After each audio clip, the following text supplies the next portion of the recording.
से भी तो यही किया गया। आम आदमी पार्टी के नेता ने भी तो सीधे निजी हमला पीएम मोदी पर किया। क्यों? चुनाव है, मोदी को गाली देकर क्या वोट मिल जाएगा सर? देखिए, मेरे ख्याल से जो बयान गोपाल इटालिया जी द्वारा दिया गया था वो 5.5 साल पुराना एक वीडियो था। उसमें कुछ भी नया वीडियो नहीं था, है ना। अब वो ट्वीट किसने करा, कौन सेल्फ पिटी को बहुत ज्यादा बढ़ावा देना चाह रहा है। एक मिनट, वो बात पूरी कर ले, बात पूरी कर ले, बात पूरी करेंगे। मेरा सवाल है, मैं नहीं बोल रहा हूँ। जी पीयूष जी आइए। देखिए, ये बात मैं बोल चुका हूं कि भाषा की मर्यादा बनी रहनी चाहिए, और मैं क्लियरली बोल चुका हूं कि उन्होंने जो बयान दिया था वो गलत था। ऐसा नहीं, उस भाषा का प्रयोग नहीं करना चाहिए, किसी को भी नहीं करना चाहिए। सभ्यता की मर्यादा का ध्यान राजनीति में सबको रखना चाहिए। आप एक जिम्मेदार पद पे हैं। और एक पुराना बयान जो 5.5 साल पहले दिया गया, उसको बीजेपी आईटी सेल के जो चीफ है वो ट्वीट करते हैं, तो ऑब्वियसली कुछ काम किया होता तो ये नौबत नहीं आती ना। अभी हम किस चीज पे डिबेट कर रहे हैं, आप देखिए कि भाई किसका फॉन्ट साइज बड़ा है, किसका फॉन्ट साइज छोटा है। हम इस बात पे डिबेट नहीं कर रहे हैं कि कितने नए स्टेडियम बन गए हैं, ठीक है ना, कितने नए स्टेडियम बन गए हैं, कितने नए स्कूल्स बन गए हैं, कितने स्कूल्स या यूनिवर्सिटीज के अंदर स्पोर्ट्स कॉम्प्लेक्सेस बने। हम ये बात नहीं कर रहे हैं, हम नेशनल टेलीविजन पे लेकिन आपने जो बात कही है कि साहब वो पुराना बयान, सर उस पुराने बयान को जस्टिफाई तो किया नहीं जा सकता है, पर आपने एक जो नया सवाल उठा दिया कि साहब वो अब बीजेपी आईटी सेल की तरफ से ट्वीट किया गया, ऐसा क्यों किया गया? के शर्मा जी, 5 साल पुरानी गाली ही होती है। ऐसे क्यों किया गया? विक्टिम कार्ड जो अब कांग्रेस कह रही है, ये विक्टिम कार्ड खेलने के लिए, गुजराती अस्मिता के लिए, वोट के लिए। नहीं, जी जी जी। देखिए, जब हताशा में, निराशा में, बौखलाहट में जब आप अपमान कर देते हैं, अपमानजनक शब्द बोल देते हैं और जनता के बीच उसका रिएक्शन दिखता है, तो 20 बहाने बनाते हैं आप कि इसलिए, जैसे अभी मैं कांग्रेस के प्रवक्ता को सुन रहा था, तिल का ताड़ बना रहे हैं, आम आदमी पार्टी के कह रहे हैं पुराना है। अरे साहब, आपके बोले हुए शब्द है ना। और किसने कहा था मधुसूदन मिस्त्री को यह कहने के लिए कि आप किसको देश के प्रधानमंत्री को औकात दिखा दोगे? हैं? और औकात दिखाने की बात आप जो कर रहे हो, तो मैं आपको रोमाना जी सी के लिए कह रहा हूं कि इनको जो है देश की जनता औकात दिखा रही है कांग्रेस को। 2.5 राज्यों में समेट के रख दिया है इनको। रही बात इस चैनल में जो झूठ बोल रहे हैं इनके नेताओं के लिए बदजुबानी करते हैं, उस पर भी जवाब दे दीजिए। फिर मैं आलोक शर्मा जी के पास चलती हूँ। वो सर 50 करोड़ की गर्लफ्रेंड जर्सी का, उस पर भी जवाब दे दीजिए सर। मैं बिल्कुल बता, नहीं ठीक है, मैं अभी जवाब दे रहा हूं, लेकिन मैं इनका पहले एक झूठ तो क्लियर करूं, क्योंकि बहुत जरूरी है करोड़ों दर्शकों को ये जानना। देश के वल्लभ भाई पटेल जो कॉम्प्लेक्स है रोमाना जी, ये 236 एकड़ में फैला हुआ कॉम्प्लेक्स है। ये इनके ऊपर आपने देखा भी वो हो गई बात सर, वो शिवम त्यागी ने भी बता दिया, प्रोफेसर रागी ने भी बता दिया। आगे बढ़ गई ये डिबेट सर। आप कांग्रेस के आरोप का जवाब दे दीजिए। तौसीफ खान भी इंतजार कर रहे हैं। मैं आपसे इसलिए सवाल पूछ रही हूँ सर, ताकि मेरा दर्शक जान सके कि क्या ये राजनीति का चेहरा इतना खराब हो चुका है सर, इतना बदसूरत हो चुका है कि इस तरीके की बदजुबानी अब आम मान लेनी चाहिए कि आपके नेता कांग्रेस के नेताओं को कहते हैं, कांग्रेस के नेता आपके नेताओं को कहते हैं, और फिर आप लोग जनता की अदालत में आ जाते हैं कि देखो जी देखो, हमें ये कह दिया। हाँ, तो जनता फैसला करती है ना। अच्छा। जनता फैसला करती है रोमाना जी, ठीक है, इसमें क्यों कोई दो-मत नहीं है। तो सर फिर अगर जनता फैसला कर रही है तो फिर जनता ही फैसला कर लेगी सर। फिर इतनी हाय तौबा की क्या जरूरत है? फिर जनता को ही फैसला करने दीजिए।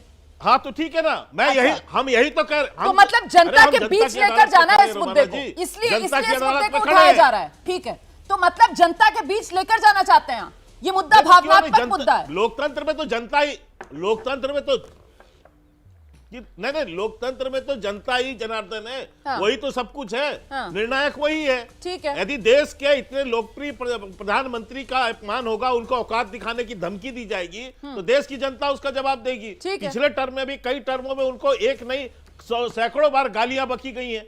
तो मैं तो सुना दूं तो पूरा आपका डिबेट चला जाएगा। ठीक है सर, ठीक है। मैं आ रही हूं आलोक शर्मा जी के पास में आ रही हूं। उससे पहले जल्दी से मुझे बताया जा रहा है तौसीफ खान अब हमारे साथ जुड़ गए हैं। तौसीफ खान के पास चलते हैं। तौसीफ खान साहब, आपके जो नेता हैं, मतलब टीएमसी के जो नेता हैं, उनकी तरफ से भी हम देखते हैं वो तो महामहिम राष्ट्रपति के लिए भी आप शब्दों का इस्तेमाल कर देते हैं। हालांकि पार्टी बाद में आपकी पल्ला झाड़ती है, लेकिन मैं जानना चाह रही हूं सर कि इस तरीके से जो सियासी बिसात है उस पर औकात जैसे शब्द आ जाना, या संवैधानिक पद पर बैठे हुए लोगों के लिए इस तरीके की अमर्यादित भाषा का इस्तेमाल करना, ये क्यों किया जाता है सर? इससे क्या हासिल होता है? देखिए, मर्यादा का लेवल गिर चुका है जब से प्रधानमंत्री जी नरेंद्र मोदी जी बने प्रधानमंत्री। और उसका एग्जाम्पल आपने भी रिपीट किया, कांग्रेस के नेता भी ने भी रिपीट किया। सवाल, अगर कोई छोटा नेता कहीं पे कोई बयान देता है तो वो उतना हर्ट नहीं करता जब सर, मैंने देश तो का सबसे बड़ा 2007 नेता वाला सोनिया गांधी जी का भी बयान रिपीट किया है जिसमें मौत का सौदागर कहा जाता है। सर, मैंने तो 2013 वाला, माफ कीजिएगा 2014 वाला मणिशंकर अय्यर का चाय वाला, फिर 2017 वाला नीच वाला भी किया है। आप शायद वही सुन रहे हैं जो आप सुनना चाह रहे हैं। नहीं तो आपने अगर नहीं बोला, अगर आपने नहीं, मैंने बोला, मैं ये कह रही हूँ कि आप यहाँ पर सिर्फ और सिर्फ बीजेपी को कटघरे में खड़ा कर रहे हैं कि साहब जब से प्रधानमंत्री नरेंद्र मोदी पीएम बने तब से राजनीति का जो मर्यादा है, जो लेवल है, वो गिरा है। कैसे कह सकते हैं ना आप? देखिए, अगर मीडिया बीजेपी को कटघरे में नहीं खड़ेगी तो मेरे जैसे लोगों को तो बीजेपी को कटघरे में खड़ा करना होगा ना। आपको इस बात से आपत्ति नहीं हो सकती कि सुनंदा पुष्कर को 50 करोड़ की गर्लफ्रेंड प्रधानमंत्री जी का बयान है, आपको आपत्ति नहीं हो सकती, मुझे आपत्ति है। सर, मुझे तो कोई भी राजनीतिक दल अगर भाषा की मर्यादा को लांघता है तो मुझे तो सर आपत्ति करनी है। सर, मैं तो सिर्फ और सिर्फ ये देखकर कि साहब कांग्रेस कर रही है या बीजेपी कर रही है, अपने नजरिए को संकीर्ण नहीं कर सकती। सर, मुझे तो सबको देखना है सर, मुझे तो सबसे सवाल पूछना है। मुझे मेरा सर कोई राजनीतिक, मेरे पास बंदिश नहीं है ना सर, मेरा कोई राजनीतिक सीमित संकुचित दायरा नहीं है कि मैं सिर्फ कांग्रेस से सवाल करूंगी या मैं सिर्फ बीजेपी से सवाल करूंगी या मैं सिर्फ टीएमसी से सवाल करूंगी। मैं तो सर सबसे सवाल करूंगी और मैं वही कर रही हूँ। सवाल सरकार से होना चाहिए, सवाल हमेशा सरकार से होना चाहिए। सवाल हर उस इंसान से होना चाहिए जो गलत कर रहा है। सवाल हर उस इंसान से होना चाहिए जो संविधान के साथ खिलवाड़ कर रहा है। सवाल हर उस इंसान से होना चाहिए जो लोकतंत्र के अंदर मर्यादा को तार-तार कर रहा है। इसलिए सवाल सबसे आप ही डिबेट कर रही है ना, आप ही डिबेट कर रही है बीजेपी के प्रवक्ता बनकर के। देखिए, अगर नरेंद्र मोदी का अपमान का बात है तो नरेंद्र मोदी जी की अपमान हुआ है, बिल्कुल हुआ है। कब हुआ? जब मोरबी का वो ब्रिज गिरा जिसमें 135 से ज्यादा लोग मरे, जिसमें 55 से ज्यादा बच्चे थे, जो घड़ी बनाने वाली कंपनी को ब्रिज को रिपेयरिंग करने का काम दे दिया गया, उस वक्त नरेंद्र मोदी का अपमान हुआ है। अगर सरदार पटेल से तुलना किया जाता है नरेंद्र मोदी को और नरेंद्र मोदी को छोटा और सरदार पटेल को बड़ा बताया जाता है तो इससे नरेंद्र मोदी का अपमान नहीं होता। ये तो उन्हें प्राउडली एक्सेप्ट करना चाहिए। नरेंद्र मोदी को बोलना चाहिए कि हाँ, सरदार वल्लभ भाई पटेल उनसे कहीं ज्यादा कद में बड़े हैं। सरदार वल्लभ भाई पटेल थे जिन्होंने आरएसएस को बैन किया था। सरदार वल्लभ भाई पटेल थे जिसने हिंदुस्तान को जोड़ करके उसको यूनिफाई किया था। नरेंद्र मोदी ने तो हिंदुस्तान को तोड़ने का काम किया। नरेंद्र मोदी ने तो सरदार वल्लभ भाई पटेल के उल्टा जाकर के काम किया है। आप जो बात कह रहे हैं ना, उसी को आगे लेकर चलती हूं। ऐसे में प्रोफेसर संगीत रागी, मैं बस इतना जानना चाहती हूं कि यहां पर जो बात तौसीफ खान साहब कह रहे थे, सरदार पटेल की महिमा के लिए क्या नरेंद्र मोदी का अपमान करना जरूरी है? क्या नरेंद्र मोदी को औकात दिखाना जरूरी है सरदार का कद दिखाने के लिए देश को? मैं बस ये समझना चाह रही थी।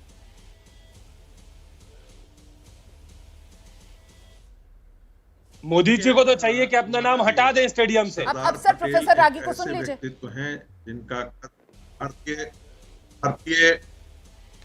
भारतीय राजनीति और भारतीय राष्ट्रवाद का जब भी नाम आएगा, जब भी विमर्श होगा, उनकी तुलना किसी से की ही नहीं जा सकती। वो अपने आप में अकेले हैं। जिस व्यक्ति ने इस भारत को भारत बनाया, जिसे आप देख रहे हैं, नहीं तो पता नहीं अपने इस देश में जिस मानचित्र को आज हम देख रहे हैं उसमें पता नहीं कितने ज्यादा हमें अंदाजा नहीं है। वो सारे के सारे स्वतंत्र राष्ट्र। प्लीज सर, थोड़ा धैर्य रखिए, सबकी बारी बोलने दीजिए। हम आपको कुछ बोल नहीं रहे हैं, आप अपनी बात कह चुके हैं, हम अपनी बात कर रहे हैं। कैसे बोलिएगा? नरेंद्र मोदी को यदि अपमानित करने का एजेंडा चलाया गया है, मुझे नहीं लगता है कि 70 साल की राजनीति में कोई ऐसा व्यक्तित्व होगा जिसके खिलाफ इतनी गाली गलौज की भाषा की गई जो नरेंद्र मोदी के खिलाफ की गई है। जब वो गुजरात के मुख्यमंत्री थे तब भी और प्रधानमंत्री थे तब भी। और दुर्भाग्य है, कांग्रेस का दुर्भाग्य है कि जितनी वो गालियां देते हैं उनको, उतना ही वो धीरे धीरे संकुचित होते हैं, उतना ही वो। सर अब सर इस पर तो रिसर्च करनी पड़ेगी कि किसको कितनी गालियां दी गई हैं, क्योंकि अब अगर मैं किसी दूसरे राजनीतिक दल के नेता के पास जाऊंगी तो वो अपने नेता के लिए जो गालियां दूसरों की तरफ से दी गई हैं उसको गिनाने लगेगा। लेकिन मुझे लगता है कि जरा सा जिस तरीके से गुजरात चुनाव है और उस दौरान ये तमाम बातें सुर्खियों में आ रही हैं, फिर से आलोक शर्मा जी के पास दर्शकों को लेकर चलते हैं। और आलोक जी, मैं आपसे ये समझना चाहती हूं कि गुजरात है, जहां गुजरात में प्रधानमंत्री नरेंद्र मोदी का घर भी है, गढ़ भी है, और गुजराती अस्मिता के सबसे बड़े प्रतीक अगर कोई है तो वो प्रधानमंत्री नरेंद्र मोदी ही हैं।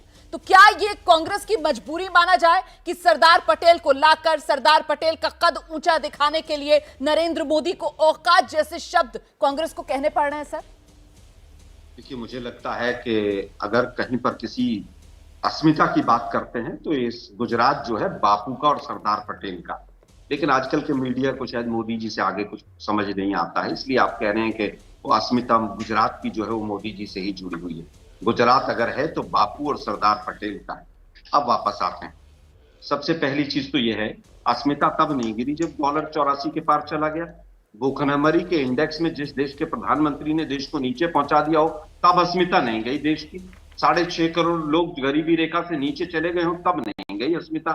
जब चीन घुसकर बैठ गया वो हमारी भूमि पर और देश के प्रधानमंत्री जिस तरह से क्लीन चिट दे रहे थे तब अस्मिता की बात नहीं आई। अभी मैं केवल सुन रहा था कि सबसे लोकप्रिय, विश्व के लोकप्रिय। अरे भाई काहे के लोकप्रिय? 25 चुनाव हार चुके मोदी जी विभिन्न राज्यों में। गिनवाऊं राज्य, 3 बार दिल्ली हारे, बिहार हारे, आप देखिए मध्य प्रदेश, छत्तीसगढ़, राजस्थान, कर्नाटक, पूरा नॉर्थ ईस्ट हारे, तमाम साउथ इंडिया हारे बस। लेकिन महिमा मंडन, क्योंकि वो नकली वाले मीडिया वाले मिले हुए, वापस आते हैं। उसके बाद 236 एकड़ में अगर कहीं पर स्टेडियम बना तो किसने बनाया भाई? वो मैं आ रही हूं, किसने बनाया? वो जवाब लूंगी। हाँ। वो 236 एकड़ का स्टेडियम किसने बनाया? कब बना था वो? बीजेपी के प्रवक्ता से पूछ लीजिए कब बना था स्टेडियम, पता भी नहीं होगा इनको। 1983 में इंदिरा गांधी जी ने उसको ओपन किया था। अब उसके बाद आते हैं, आप 4 स्टेडियम बनाइए, 10 स्टेडियम बनाइए, आप चाहे किसी के नाम पर भी रखिए। अरे सुनो भाई, झूठ बोल, अरे जाके गूगल पे थोड़ा सा सर्च देख लीजिए। झूठी पार्टी के प्रवक्ता, चुप रहो, शर्म करो यार, झूठ बोलते हो। अरे 12 नवंबर, इंदिरा गांधी के समय की बात कर रहे हो। अरे 12 नवंबर 1983 उसको देख लीजिए जाके, देखना आवाज करना कुछ आता नहीं है। उसके बाद अब हम पूछना चाहते हैं, जनता का फैसला, जनता का फैसला 2002 के बाद लगातार सीटें घटी और हमारी लगातार सीटें बढ़ी हैं। देश के पहले प्रधानमंत्री होंगे जिन्होंने किसी सांसद को, महिला सांसद को शूरपणखा कहा होगा। रोमाना जी, आप एक महिला हैं, लेकिन आप ये सवाल बीजेपी से नहीं पूछ सकती क्योंकि आप एजेंडा चला रही हैं। अरे सर, मैंने तो डिबेट भी की हुई है इस टॉपिक पर। आज आपने एजेंडा शब्द जो है उसको अपना, आपने उसको आज अपना लब्बो-लुबाब बना रखा है सर। नहीं आलोक जी, मैं तो बस ये कह रही थी कि सर कहिए, आप कहते रहिए, लेकिन मैंने शूरपणखा वाले बयान पर भी डिबेट कर रखी है। आलोक जी जी कहिए। सुनिए ना जरा, हार्दिक पटेल ने 2019 में 10 मई को मोदी जी को यमराज कहा था। इससे ज्यादा गंदी उपाधि हो सकती है? आज वो उनके चुनाव पर टिकट लेकर चुनाव लड़ रहा है। लेकिन सारे सवाल कांग्रेस से होंगे क्योंकि एबीपी न्यूज को एजेंडा चलाना है, टीआरपी डाउन है। हम पूछना चाहते हैं कि मोदी साहब ने जितने बयान दिए उसमें से जितना टीआरपी पर आपकी नजर रहती है उतना जरा कांग्रेस कितने राज्यों में जीत रही है, नहीं जीत रही है, कौन सी सीट जीत रही है, नहीं जीत रही है, उसको कैलकुलेट कर लिया कीजिए सर। थोड़ा हाल बेहतर हो जाएगा। चुनावी राजनीति में आप लोगों की सीटें सर जरा सा ऊपर हो जाएंगी, आपका राजनीतिक टीआरपी का ग्राफ बढ़ जाएगा सर। अब के शर्मा जी को आने दीजिए, अब के शर्मा जी को आने दीजिए। के शर्मा जी आइए। के शर्मा जी आज आलोक शर्मा जी जो है वो तो एजेंडा पर अटके हुए हैं सर, लेकिन मैं इस एजेंडा में ना अटकूंगी ना भटकूंगी। आलोक शर्मा जी, मैं आपसे ये जानना चाह रही हूँ, देखिए जो बात यहाँ पर कही जा रही है कि गुजरात है, प्रधानमंत्री नरेंद्र मोदी है, प्रधानमंत्री नरेंद्र मोदी की अस्मिता है, सर लोकतंत्र को लेकर जो सोच थी बाबा साहेब भीमराव अंबेडकर की कि साहब व्यक्ति पूजा में अगर आप फंसेंगे तो ये लोकतंत्र के लिए हानिकारक होगा, और अब जिस तरीके से बार बार प्रधानमंत्री नरेंद्र मोदी को लेकर बीजेपी की एक पूरी रणनीति सामने निकल कर आती है, इसको किस तरीके से देखा समझा जाए सर?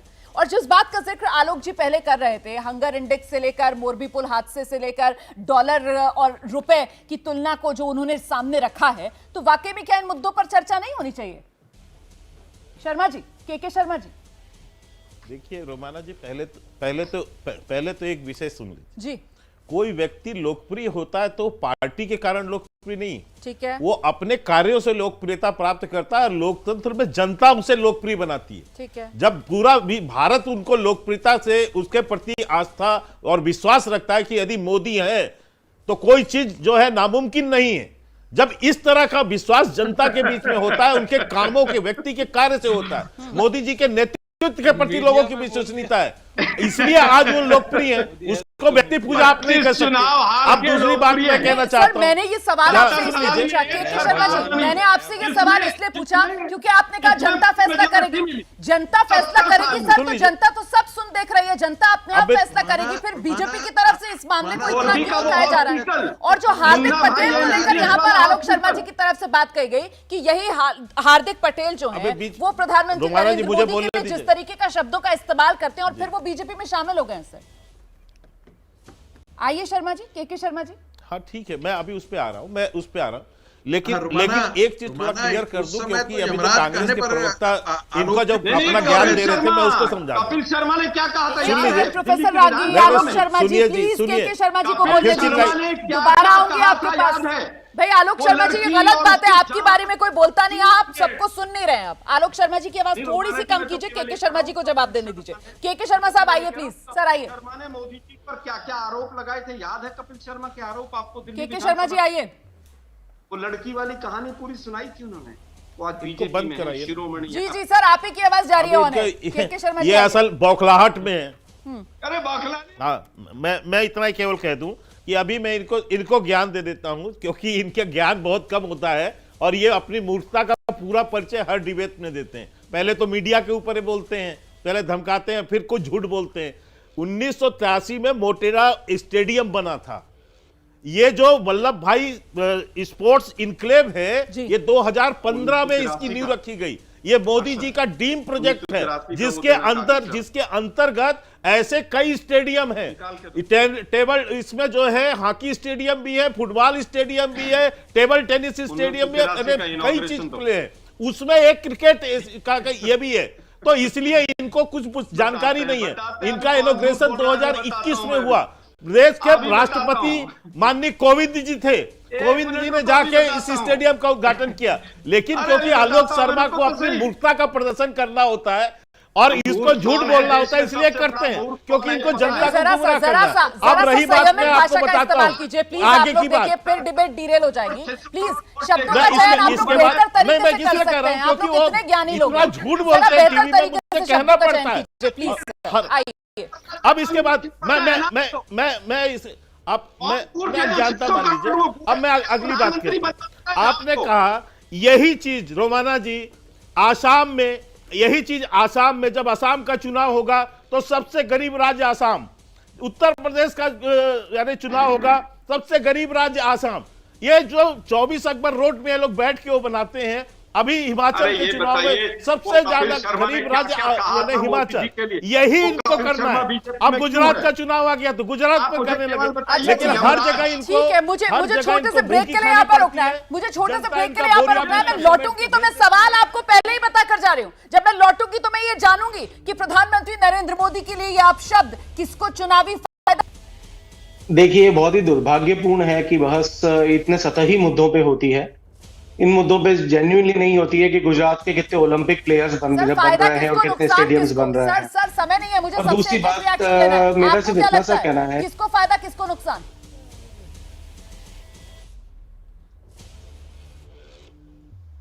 देखिए, बीजेपी जो है ना, काट की हांडी बार बार नहीं चढ़ती है, तो सेल्फ पिटी बार बार नहीं चलेगी। गुजरात की जनता अब इसके बाद इसके पार भी देखना शुरू कर चुकी है, तो मुझे नहीं लगता इन मुद्दों पे वोट करेगी। ठीक है, आप कह रहे हैं जो बेसिक मुद्दे हैं उन्हीं पे वोट करेगी।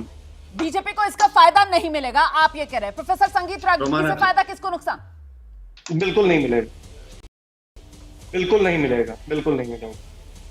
देखिए रोमाना जी, नरेंद्र मोदी भारतीय, आज के दिन में भारतीय अस्मिता के भी प्रतीक हैं और गुजरात की अस्मिता के भी प्रतीक हैं।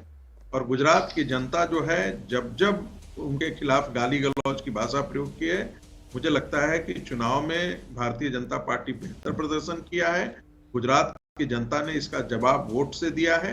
आप 2019 तो आप कह रहे हैं कि इस बार भी बीजेपी को फायदा होगा। ठीक है, शिवम त्यागी, आपका असेसमेंट। विधानसभा के चुनाव, रोमाना जी, सबसे पहले तो मैं एक चीज कहना चाहूंगा, मेरा ख्याल 20-25 साल आपको पत्रकारिता करते हुए हो गए होंगे। कांग्रेस पार्टी गाली गलौज डिसाइड करने का काम चैनल का होता है, तो आगे से जब आप टॉपिक डिसाइड करें तो पीयूष जी, कांग्रेस के प्रवक्ता, इन सबसे पूछ लिया करें, क्योंकि पिछले आधे घंटे से तो ज्ञान इनका मीडिया पर ही चल रहा है। प्रवक्ता बेहतर बन जाओ, मीडिया का काम मीडिया को करने दो, दूसरी बात, जहां तक बात फायदे नुकसान की और तमाम चीजों की है, मैं सिर्फ एक चीज कहना चाहता हूं कि जब भी आप किसी देश के किसी भी प्रधानमंत्री को अगर गाली देते हैं, जनता उस बात को सीरियसली लेती है, मानती है, समझती है, और कांग्रेस इस बात पर बौखलाई हुई है। कहीं ना कहीं अंदर अंदर जानते हैं कि इससे नुकसान होगा, लेकिन डैमेज है already been done. Advantage BJP, आप भी ये कह रहे हैं, ठीक है। तौसीफ खान साहब, देखिए तो माना जी, देश के प्रधानमंत्री जी को गाली तब पड़ा जब एक घड़ी बनाने वाली कंपनी को ब्रिज बनाने का काम दे दिया गया, और उसका नुकसान देश गुजरात की जनता को हुआ जब 55 से ज्यादा बच्चे मारे गए और 135 लोगों का इस बयान से ये सियासी बिसात पर औकात,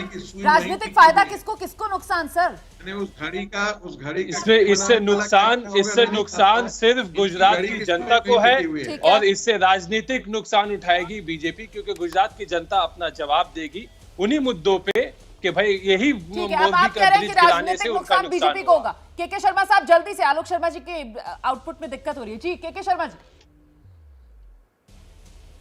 नहीं, आपको फायदा मिलने वाला है, बीजेपी को फायदा मिलने वाला है, आप खुश हैं? गुजरात की जनता का आशीर्वाद तो नहीं, गुजरात की जनता का विश्वास जो है और जो हमारा पक्ष है वो तो ऑलरेडी हमारे विकास कार्यों से, सरकार के विकास कार्यों से हमें मिलेगा, आशीर्वाद भी मिलेगा। लेकिन जिस तरह की भाषा का प्रयोग माननीय प्रधानमंत्री जी को अपमानित करने के लिए कहा गया है, उसका जवाब भी केवल गुजरात की जनता नहीं, अब देश की जनता भी इनको देगी, इसमें कोई दो मत नहीं है।